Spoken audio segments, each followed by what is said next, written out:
आणि इथे जमलेल्या माझ्या मैत्रिणी आणि बालमैत्रिणींना नमस्कार.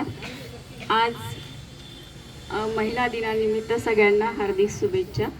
महिला दिन 8 मार्चला जरी झालं असेल तरी शाळेने आज सेलिब्रेट केलं, त्यामुळे त्यांचे मनपूर्वक अभिनंदन आणि धन्यवाद.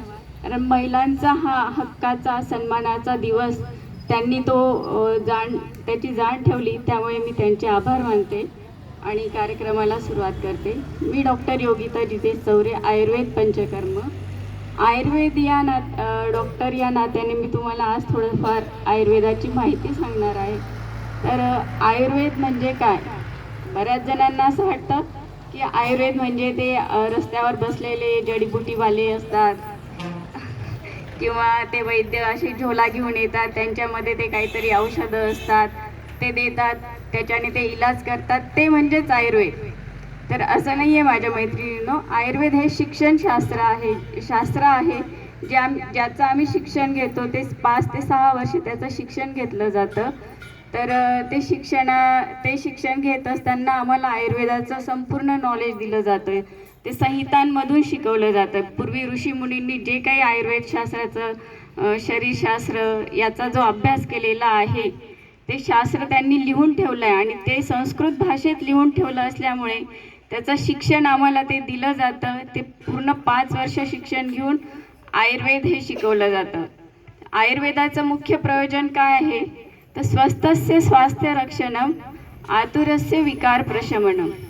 म्हणजे स्वस्थ व्यक्तींचे स्वास्थ्य टिकवून ठेवणं आणि ज्यांना व्याधी झाला आहे त्यांना त्या व्याधीतून मुक्त करून त्यांना स्वस्थ जीवन प्राप्त करून देणं.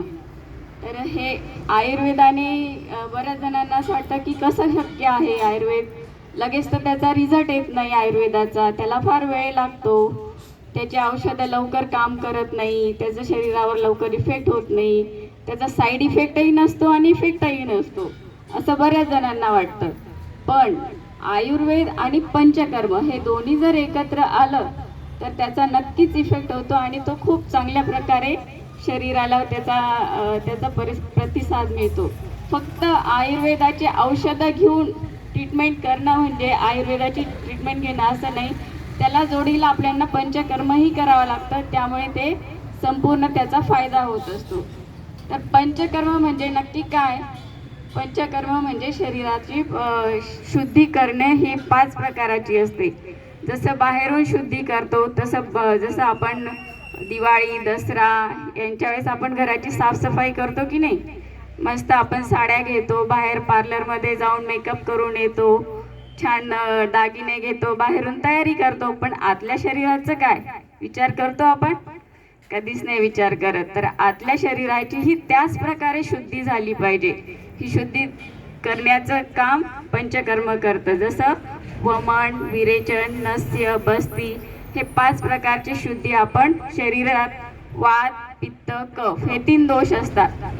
हे वात पित्त दोष जर वाढले किंवा कमी झाले तर त्याच्यापासून आपल्याला आजार होत असतात. हे आजार झाले हे आयुर्वेदाद्वारे आपण पंचकर्माद्वारे ते बाहेर काढण्याचा प्रयत्न करतो. याला पंचशुद्धी म्हणतात. वात जर वाढला असेल तर त्याला बस्ती देऊन त्याचे औषधी काढे बनवून ते शरीराबाहेर काढण्याची प्रक्रिया म्हणजे बस्ती.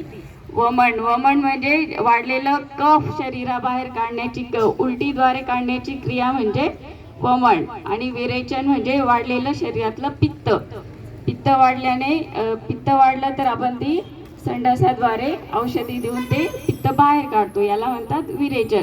तसंच नस्य आणि रक्तमोक्षण. नस्य म्हणजे नाकात औषध टाकून ते नाकाद्वारे बाहेर काढणं म्हणजे नस्य. आणि रक्तमोक्षण म्हणजे शरीरातली जे दूषित रक्त झालेलं असतं ज्याच्यामुळे आपल्याला पिंपल्स येतात, शीतपित्त म्हणते आपण, अंगाला खाज येणं, ॲलर्जी वगैरे असे काही आजार असतात, ते पित्त बाहेर काढणं त्याला रक्तमोक्षण असं म्हणतात. ते दूषित रक्त शरीराबाहेर काढणं याला रक्तमोक्षण म्हणतात.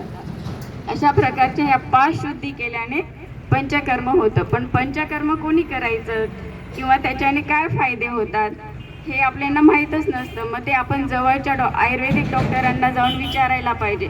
तर मी तुम्हाला थोडक्यात सांगते की पंचकर्म हे कोणी करावं.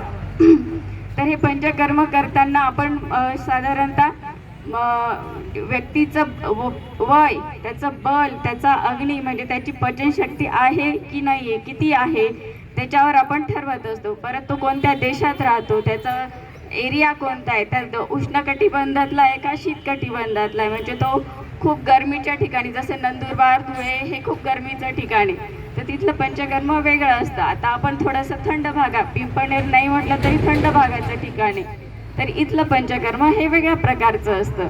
असे हे पंचकर्माचं प्रकार हे आपण जिथे राहतो त्या ठिकाणावर अवलंबून असतं, किंवा कोणत्या व्यक्तीला काय झाले आहे, कोणाचा वात वाढला आहे, पित्त वाढला आहे की कफ वाढला आहे, किंवा त्याचं वय किती आहे, लहान वय आहे की बाल मोठा आहे, वृद्ध आहे, याच्यावर ठरलेलं असतं. तसंच पंचकर्म केल्याने काय फायदे होतात, तर शरीरातले वात, पित्त, कफ हे संतुलित राहतात, व्याधी मुळापासून नष्ट होतात, त्वचेचा रंग सुधारतो, पिंपल्स कमी होतात, आपली रोगप्रतिकार शक्ती वाढते, त्याने सांध्यांमधली लवचिकता वाढते, हाडांना बळकटी येते, हार्मोनल, मुलींचे हार्मोनल बॅलेन्स किंवा 40 नंतरच्या स्त्रियांचे जे हार्मोनल बॅलेन्स असतात इम्बॅलेन्स होतात, कोणाला मेनोपॉज स्टेज लवकर यायला लागते, अशा स्त्रियांमध्ये पंचकर्म केल्याने हार्मोनल बॅलेन्स चांगला राहतो. वजन कमी करण्यासाठी मदत होते, शारीरिक मानसिक कार्यक्षमता वाढते. तर असे अनेक पंचकर्माचे फायदे आपल्याला होत असतात. तर हे पंचकर्म करताना काय काळजी घ्यावी, तर पंचकर्म करताना आपल्याला डॉक्टरांनी काही पथ्य दिलेले असतात, ते पथ्य सांभाळावे लागतात. काही संस्थेचे क्रम दिलेला असतो, तो क्रम करावा लागतो. बऱ्याच जणांना असं वाटतं पंचकर्म म्हणजे खूप मोठी प्रोसिजर असते किंवा खूप मोठं अवघड काम असतं, तिथे आपल्याला खूप